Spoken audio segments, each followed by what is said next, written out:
Well, they're packing up here at Media Day, Box Park, Wembley. Myself, Gareth Davies, and the one and only Mr. Spencer Oliver.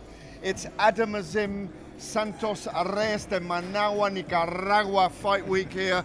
Wembley, of course, Saturday night. We're here, of course, live broadcast with talkSPORT, myself and Spencer Oliver with the rest of the team for a live broadcast. I think we're on air 9 till midnight on Saturday night. Yep. Spencer, very unusual, first of all, that a fighter who is 7-0 in Azim from Slough, British Pakistani Muslim, headlining a Sky event. That is very unusual at 7-0 in his career, isn't it? Very unusual. You know, we go back to November when he boxed Ryland Charlton, which we considered to be his biggest test at the time, and everybody did. You know, Ryland Charlton is a seasoned campaigner.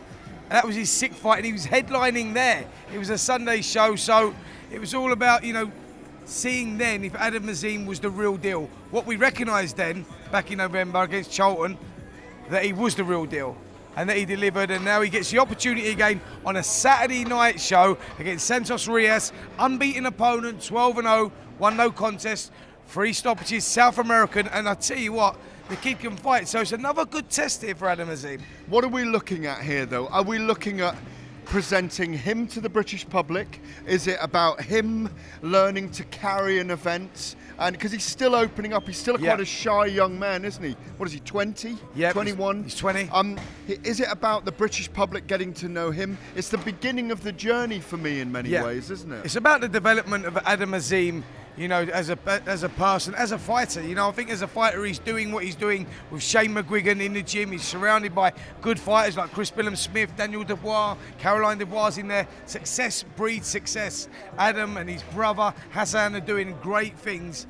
But Adam just seems to be the one at the moment. I think they're putting him on this platform now, giving him the opportunity, Saturday fight night, to get him used to those big nights. Because I think, not just like myself, Gareth, and not like, I think I can speak for you here as well, is that I think that Azim is the next British superstar of boxing. A young Naseem Hamed, a young Amir Khan. That's where I put this kid. That's where I see him. That's where I see his ability. Why? Because he's got everything. If you look at what he does inside the ring, right, his shot selection, the speed of punch. He's got the speed of Amir Khan. He's got the punch power of Naseem Hamed. He's got the shot selection of Naseem Hamed. He throws shots from unusual angles. He controls the space. He can box on the front foot and back foot. I'm ticking all the boxes, Gareth. What I'm saying is the kid's special, but when you see him fight, there's a cocky sort of arrogance about him. Yeah. When you speak to him as a person, he's a totally different guy. He's a beautiful guy, and that's what makes him special. To put it in a way that I would, as a non-fighting, as a civilian pundit on the sport, you're talking about him fighter to fighter.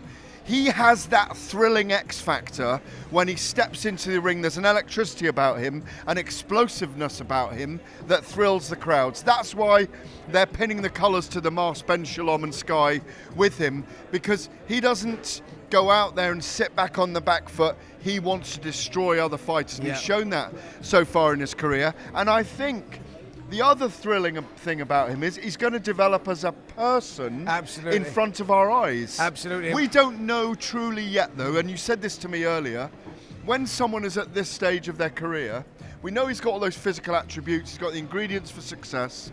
We don't know yet what's going to happen as he goes up and up the levels. We haven't seen him in a trench war yet. No. That's probably a year away, isn't it? Absolutely, and that's because of how good he is. I think Ryland Charlton was a great yardstick to tell us exactly where he was at his development stage. And like you said there, right, he ticks all the boxes, everything that I went through there. But you hit the nail on the head, Gareth, as in you go, yeah, but one day someone's going to take them shots and they're going to hit him back. Can he take one on the chin? Can he go to that dark place? Can he go down in trenches? That's when we'll find out if he's as good as what we think he is. But one thing I will say outside the ring as well, which I didn't add, is he's such an infectious kid that you just want to watch him. There's something really, you know, There's an aura about him. He draws you. He does. He draws There's you an in. aura about him that you Yeah. can't put your finger on it, and you don't want to put your finger on it. It's just something special about the kid. You know when he's in a room. Very soon he's going to come up against an opponent. Maybe it's not Santos Reyes. I'm thinking what springs to mind, the final thing here on Adam Azim, Saturday night, Santos Reyes, live on talkSPORT, remember when Amir Khan came in against Bradis Prescott? Yeah. There was a stage where he was absolutely brilliant, but he suddenly had the wrong tactics against Yeah. the wrong opponent. Yeah. It wasn't that the guy was better than him, but he was better than him on the night. Sure. Is there any risk of Santos Reyes being that person on Saturday night? I don't think there's a risk of Santos Reyes being that person. If you think back to Bradis Prescott, he was like 20-0 with 19 KOs or something. He had punch power. His record suggested that. Azim's opponent Reyes on Saturday night hasn't got that punch power. He's got 3 stoppages out of his 12 victories. I've seen him. He throws a big volume of punches, but he doesn't carry the power to bother Adam Azim. I think Adam Azim stylistically is perfect for him. He'll sit in front, and as Adam Azim, for me, wins inside the distance. It's a very funny thing, we talk about in the sport how we want to see someone take a clattering at some point. He hasn't really taken that yet. Let me move on on the card. Anthony Sims Jr., son of Anthony Sims. Yeah. Who's he against on Saturday night? Yeah, Anthony Sims Jr. is boxing Zach Chelli, who I saw looks in fantastic shape. It's a great fight. Super middleweights. Yes. That is a terrific fight. No backward step. They've already had a bit of a back and forth live on Sky, haven't they? I saw that the other day. Yeah. Sims was brilliant today at the press conference, wasn't he? He really was. He held himself really well. Zach Chelli, to give you a little bit of background, is a guy that wants to push the barriers. He wants to step up. He wants the big fights. He was offered Anthony Sims Jr. We've seen boxing over here a few years ago. He was under the Matchroom banner. We saw him a couple of times. He went back. He had a fight. He got beat in a tough fight. Went down to the wire, but got beat by a good fighter. He's bounced back. He's won 3 fights since then. But he can fight, Sims Jr. I think he's 24 fights, 23 wins, 20 KOs. Yep. But boxes on the back foot. Very light on his feet. Good Skillful. counter-puncher. Elusive. Cousin of Floyd Mayweather Jr. as well. And he had that little bit about him, a little bit of that charisma. He talks the talk, but he can walk the walk, he can deliver. That could be fight of the night, by the way. Zach Chelli really fancies it, but Sims can fight. The noise you can hear behind us, they're laying afternoon tea for Spencer Oliver and I at the moment. That's all the noise in I the thought they was background. getting a bat out to hit Yeah, you well, with you or never something, know. That's what's a leaf out of your book. There's no swimming pool here today either. Well, there is round the corner, but I'm not going in today. Not dressed like this anyway. Caroline Dubois on the card. Also, like Adam Azim, trained by Shane McGuigan. Yes. The Leighton Gym, the sweat house that it is now. Caroline Dubois told me today that she would like to be at Jessica McCaskill level in that welterweight or light welterweight division by the end of the year. Is that plausible? Can she beat world champions by the end of the year? I think so. Women's boxing at the moment is evolving at such a quick rate, but there is not a real volume around there, so the women get those opportunities a lot quicker. She was talking about Katie Taylor being the pioneer of women's boxing, and she said her dream would be to fight someone like Katie, but that's where she sees herself being at. She's now 5-0, looking to go 6-0 on Saturday night. 5-0 all last year. That was her debut year, wasn't it? Yeah, it was 7 incredible. fights this year she reckons she'll have. The last opponent she had was brought over to give her the round. She'd been a tough girl that had been the distance with some good fighters, and she blew her away in 60 seconds. This one on Saturday night's been in with Natasha Jonas and Terry Harper. Lost to them both. Yeah. But again, they're all yardsticks, aren't they? They are, and Caroline Dubois is one of those girls who I think is going to be a standout for women's boxing. I really do. I think she's got that ability. You look at her outside of the ring, you think butter wouldn't melt. Really sweet, really instant. You see her when she's in there. The power, the punch, the shot selection, the punch power that she's got, and the way that she moves, everything is like, I'm really, really impressed with Caroline. I think this year could be a year. She could be winning world titles by the end of it. I'm sure of that. A little bit of breaking news today that I want to talk about as well on the debrief.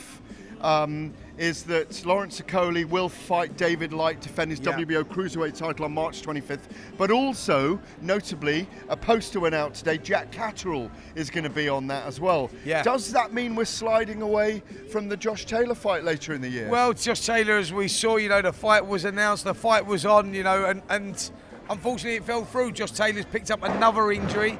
It's the second injury he's had to pull out through now. He's got a bad foot injury. We don't know when when he's going to be back into action again, Josh Taylor. So Jack Catterall has to move on. You know, he's been sidelined now for a year. A lot of people felt, myself included, that he was very unfortunate not to be undisputed champion. And he wants that world title shot. And he deserves it. So time to move on. He can't just sit around waiting for the Josh Taylor fight.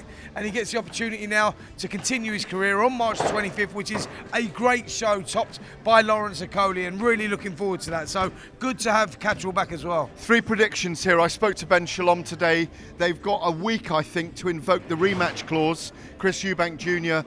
against Liam Smith, of course. Prediction 1, do you think they will do the rematch? I do. I do as well. I think that Eubank Jr. will activate Still that a big rematch. fight. Still a big fight. We could even see it at Anfield. And, you know, Eubank has said he wants to wrong the rights. There's been a bit of controversy about this elbow, which I don't think there was any controversy. No, he wants to right the wrongs. Yeah, right the wrong, sorry. And there's a bit of controversy. Good job I listened to you, isn't it? He says.